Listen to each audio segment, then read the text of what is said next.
Yo, what is going on? Welcome to episode number 12. Driving to the gym right now. Just got off of work.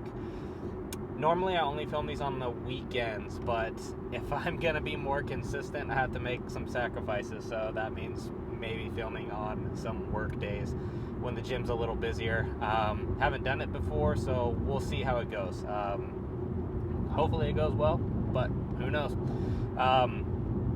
So today is going to be a back day. Last video was a back day, but I mean, that's just how it happens to fall. I train back like every 4 or 5 days. It's a very similar workout to the previous one, but there's some slight differences. So I'll go over some stuff within the workout. I'll probably show my top sets again, and probably discuss some other things that I didn't get to discuss in the other video just because the length was getting too long. So the first thing I want to discuss, I suppose, man, I don't want to go on a rant, but I think I feel one coming. I feel a rant coming.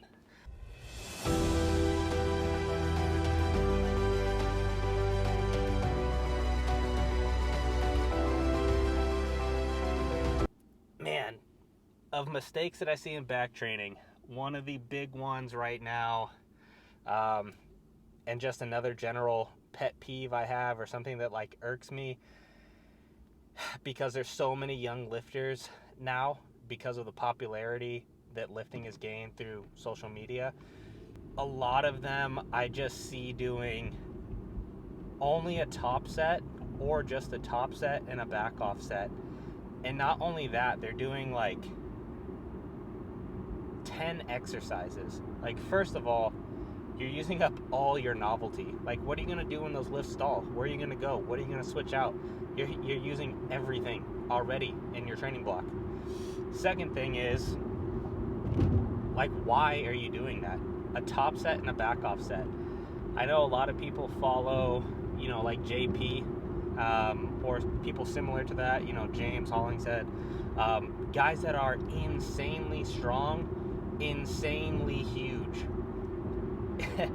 And the people that are following these programs, these younger lifters that are trying to copy what these elite people are doing, you just started working out, you're like, I don't know, 160, 170 pounds. Not only that, you're not lifting nearly the loads that they're lifting. Like JP on a Nautilus pull down or something, he's doing like 7 plates. Like, of course he only needs to do 1 set and maybe a back off set. Think of how much stimulus he's creating through that. You're not creating nearly that amount of stimulus. That's why you'll never see me doing 1 set. I'm half the size of JP. Like, why the hell would I do 1 set and then a back off set? That's just me getting started. I'm barely getting started. And that's what I see a lot with a lot of these younger lifters. You're copying the plan of someone who's elite or very, very high up, very experienced. Those things don't apply to you. You would get so much more out of your lift if you just stuck to that, Nautilus pull down and did 4 or 5 sets there, and then you moved on to another exercise, did 4 or 5 sets there, moved on to another exercise, did 4 or 5 sets there, and then called it. That's 15 sets in your back workout. You're only doing 3 movements. You're getting extremely good at those movements because you're doing them so much. You're not just doing 1 set and then leaving. So you're going to get way more stimulus, way more practice. And that's just one of the huge things that I see now that seems very prevalent with the younger crowd of lifters. And you have to understand that you're just not creating the amount of stimulus. Even if you're working to failure, just like James and JP are working to failure, your failure is not created equal. If James goes and benches 500 for a set of 10 and hits absolute failure, he's going to wake up tomorrow and he's going to feel destroyed. You're benching 135 or 185 or 225, whatever it is, until failure. you're going to wake up tomorrow and you're going to feel perfectly fine. So not all failure is created equal, and when you're just blindly copy pasting people's programming and you don't understand why they are doing what they're doing, you're just selling yourself so short. And I see it so much with a lot of young guys not doing a lot of sets, just thinking that they can get away with like this Dorian style training or this JP style training. You can't do that until you are extremely strong and extremely big. What is the next thing that was on my mind? Gotta make a U-turn, gotta make sure I don't crash. Oh, yes. Okay, so the next thing is just more application of nuance when you don't need it. So what I'm referring to here is when somebody asks me like, hey man, I really need to bring up my lower lats. What do you think I should do? Hey man, I really need to bring up my lower chest. What should I do? I really need to bring up my rear delts. What should I do? And I'm looking at this person and I'm like, you just started lifting. Like, you've probably been in the gym less than 2 years. Like, you don't have any muscle. You don't need to work on your lower lats. You don't need to work on your rear delts. You don't need to work on your lower chest. You need to get huge. Getting huge will solve all your problems. I need more quad sweep. You don't have any quads. You have tiny legs. Get huge legs. That will take care of the problem. Getting huge solves almost every single one of those questions. Almost every single one of them, beyond a shadow of a doubt, is solved by getting huge. Man, I need bigger bicep peaks. Get fucking huge arms. If you have 23-inch arms, do you think you're going to have that problem? You're probably not. I need more outer tricep sweep. Get huge arms. You're going to take care of your problem. You need a bigger teardrop muscle? Get huge legs. You're going to take care of your problem. You need more lats. You need more like back thickness, whatever. Like, get huge. That will solve all your problems. And by the time you're actually huge and maybe those questions actually matter, like, I need to get more lower lat. I wonder what I should do. You'll already know by then what you should do because you solved the main issue of just getting huge. I'm going to stop this rant here because I feel like I could go on forever. We're in for back training, so hopefully the gym's not too busy. I'll try to talk through my sets again like I did in the last one, and let's just get after it.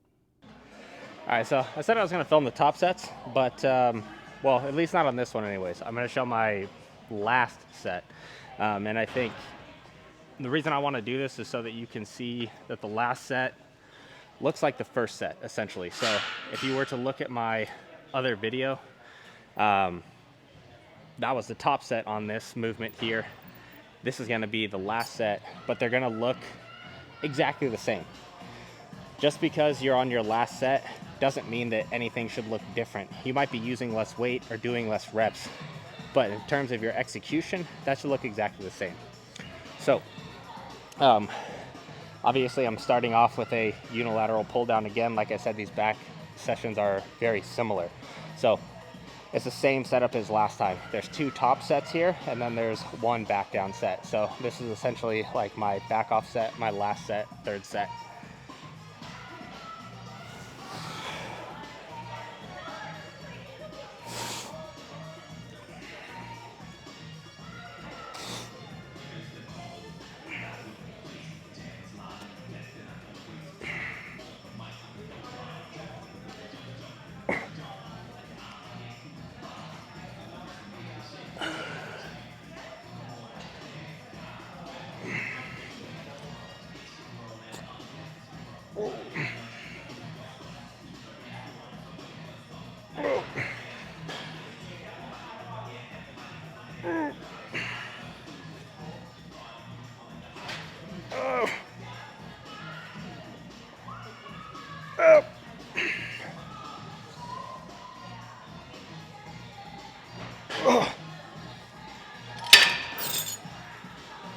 Okay, so 3 sets of the unilateral pull down. That concludes that, and we're gonna move over to the T-bar for 3 sets, just like we did last time.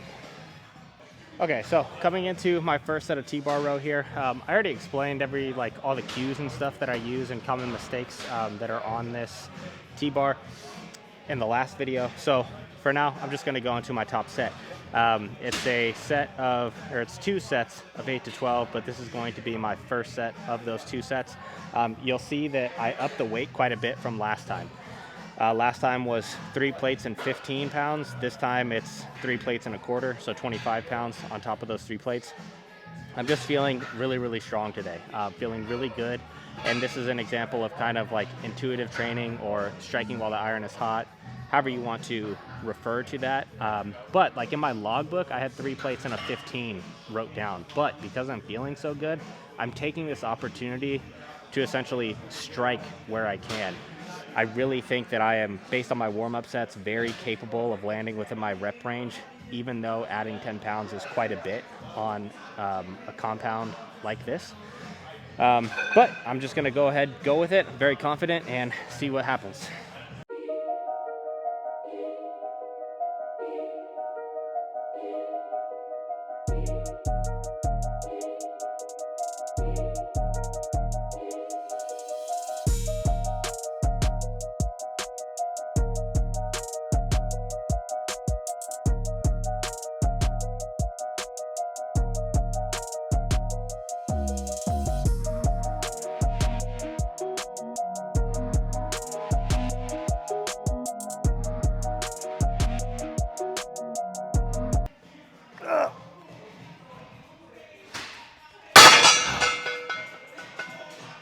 Whew. So, very happy with that set. Now, I only got 9 reps there, so my rep range is 8 to 12. Am I gonna get 9 reps or 8 reps on the next set?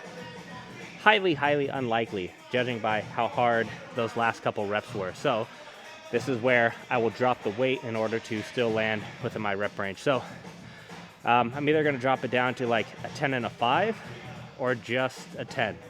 We'll see. I'm gonna rest for a little bit and then I'll kind of gauge how I'm feeling.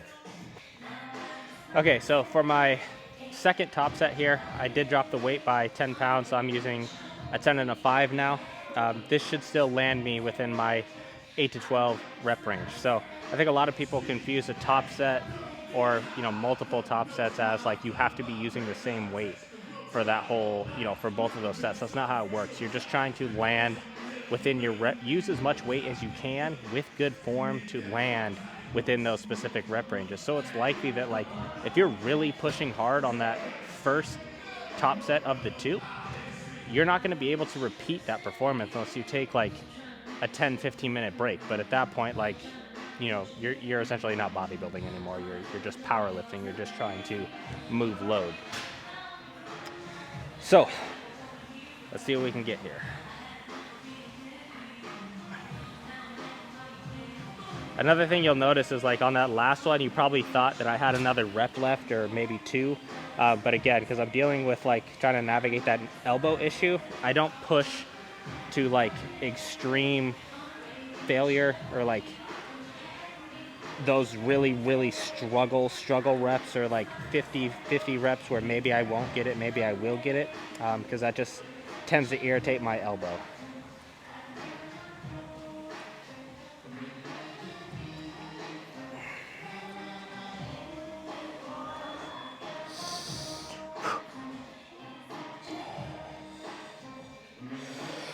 Yep.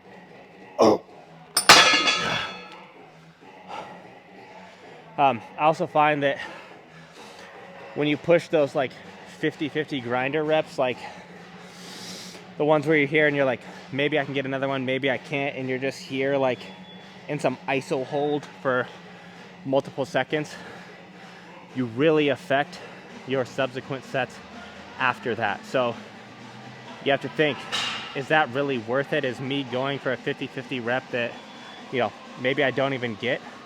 Is that worth losing 3 or 4 reps on my next set? To me, it's not worth it, especially if we're trying to like equate volume and load, right? If you're taking how many reps you did times the load, you know, say you're doing 100 pounds, you do it for 10 reps, and then you go to failure, you miss that 11th rep, well, you've done 1,000 pounds for that set, essentially. Now, if that causes you the next set to then do the same thing but only get 6 reps with the same weight, you push 600 pounds on that set. The 2 sets combined, 1,600 pounds. Now, say you didn't go for that 11th rep and you just stopped at 10. And then on the next set, you got 9 reps or you got 8 reps. Now you're looking at a total of 1,800 pounds or 1,900 pounds. So in the overall grand scheme of things, not doing that 50-50 rep actually made you progress more. So just things to think about. All right, so I'm now on my last set of pulley rows. So I've done 2 sets here. I'm going into my third. My first 2 sets were relatively heavy. All sets are supposed to be in the 8 to 12 rep range, but I'm gonna just lower the weight a little bit and probably go over the rep range just because that's what I'm really feeling like right now. I felt like the first 2 sets were heavy, really good stimulus. Now I want to just really connect with my lats and just put as much blood in there as I can. So I'm probably looking anywhere from like the 12 to 20 rep range, even though, like I said, technically my rep range is 8 to 12 here. You know, normally I don't really veer off of the logbook plan like that, but sometimes there are times I improvise, like today is one of those days. And I also want to preface with what I was discussing on the T-bar row when I'm talking about like looking at equated volume over a certain amount of sets or over a certain workout. That is for when you are more advanced, okay? If you're pushing 2 plates on that T-bar row, I don't give a fuck. You better be going to failure every single time. You better be trying every single one of those grinder reps. I don't care. You're not going to, just like I was ranting in the car, you're not capable of making or creating enough stimulus to like actually drive the levels of fatigue that I'm even talking about. So sometimes I feel like I need to be careful when I talk about certain subjects that are like a little more nuanced, because as I was discussing in the car, I think those are things that like these young lifters see and they apply to themselves when it doesn't apply whatsoever. And that's really what's trending nowadays, is these really nuanced, in-depth topics that only matter. It's very odd because it's experts who know that their target audience is like beginner and intermediate lifters, and they're giving out advice that you would apply to someone who is extremely advanced. But because it, like, you know, quote unquote sells, that's what they market, and that's what they market themselves as, is like an expert. But if you're applying that to a young lifter, like, that's just all backwards. So I need to be careful with that. Sometimes I talk a little bit too much nuance when it just really doesn't apply. And if I'm talking about that kind of nuance, it's likely the person that I'm talking to would already know those things, if that makes sense. Okay, so last set here, third set.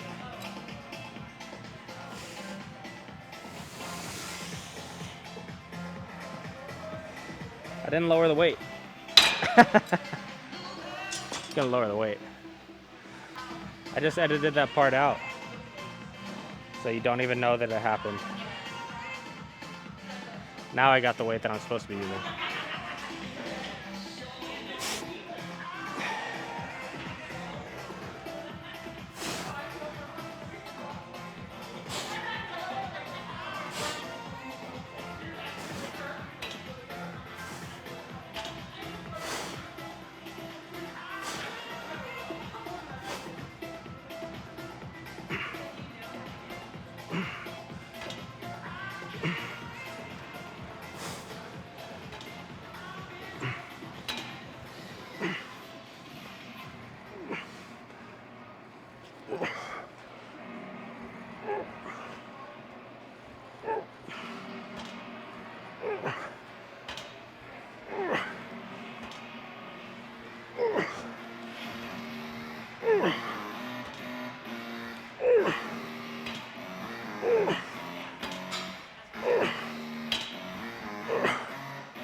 Oh, lowered that weight a little bit too much.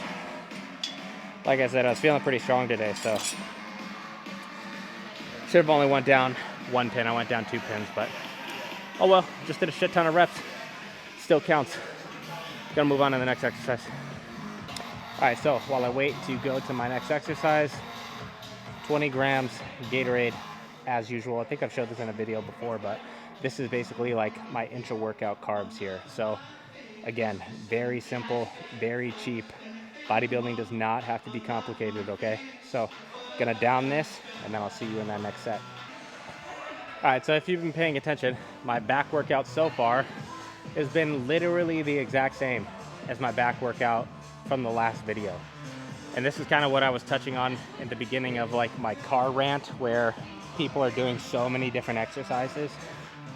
Man, it's just so unnecessary.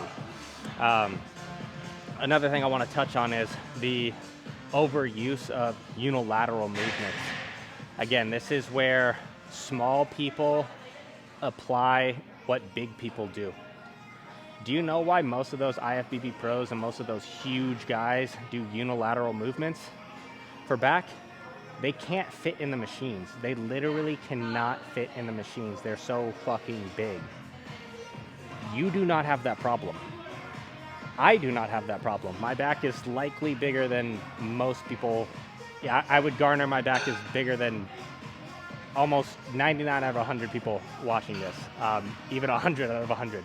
And I don't have a problem fitting in those machines. So consider that as well. I see so many unilateral movements from young lifters when it's like, man, what are you doing? Just get in there, get good at the bread and butter movements. And when you are massive and huge and you can't fit in machines anymore, then you can go ahead and do unilateral movements, okay? So I have one unilateral movement, and that is that unilateral pull down. Everything else, I'm doing 2 hands. So movement that I'm gonna go into now, which is slightly different than the last video, is a neutral grip pull down. So you'll see that when I do this, my elbows will end out in front of me, being driven into my hip pocket, whereas on the last video for this exercise, I was doing a wide grip pull down and pulling essentially to the top of my chest, driving my elbows behind me and flaring them out. That's gonna be upper back. This is gonna be lats. So that is the one difference between these 2 workouts. Is the first workout is balanced. It's like lats, upper back, lats, upper back. This one is lats, upper back, lats, lats. So important part about this one is just driving with your elbows and keeping them in front of you. It's very easy, again, to start using your upper back when you start using loads that you can't actually control. 3 sets in the 12 to 20 rep range here.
So you'll notice on this one that just like the upper back movement, I use a little bit of momentum. I let myself rock forward and rock back.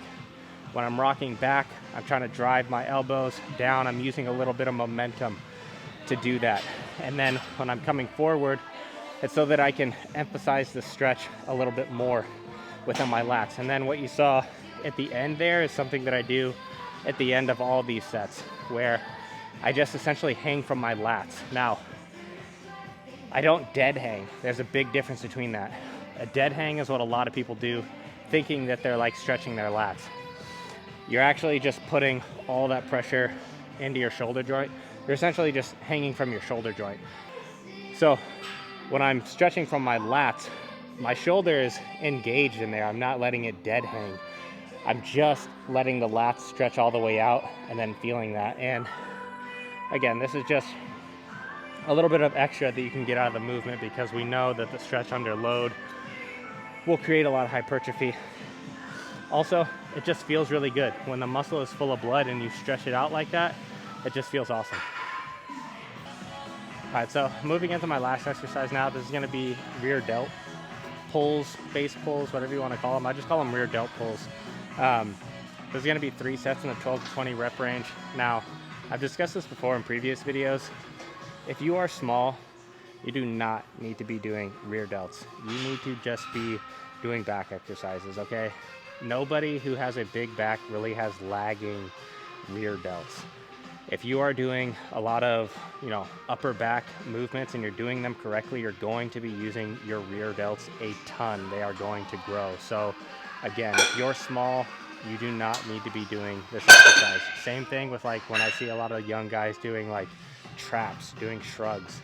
You don't need to do that. You need to get strong at compound movements. Your traps are going to grow, your rear delts are going to grow.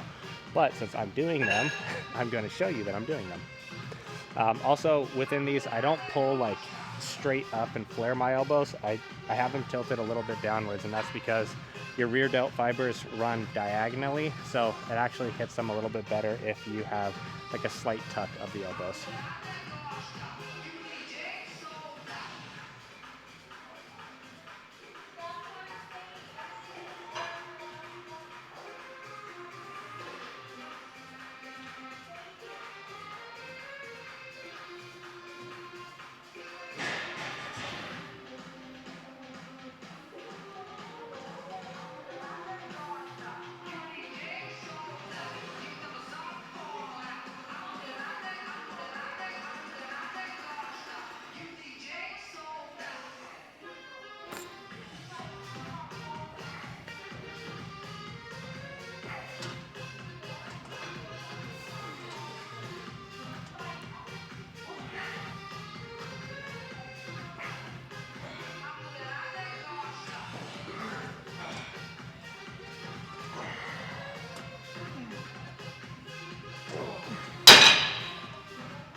All right, so just wrapped up the workout. I ended it with calves as usual. Didn't record that part because I've recorded it for the past couple videos, so you already know. At the end of every upper session, I am doing calves, some form of whatever it is. How many sets, how many reps, who cares? I just do it until it hurts.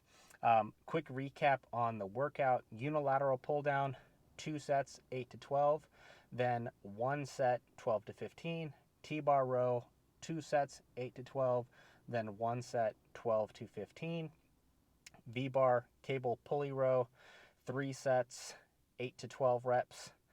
Last set went over 12 reps, obviously. And then neutral grip pull down, 3 sets, 12 to 20 reps.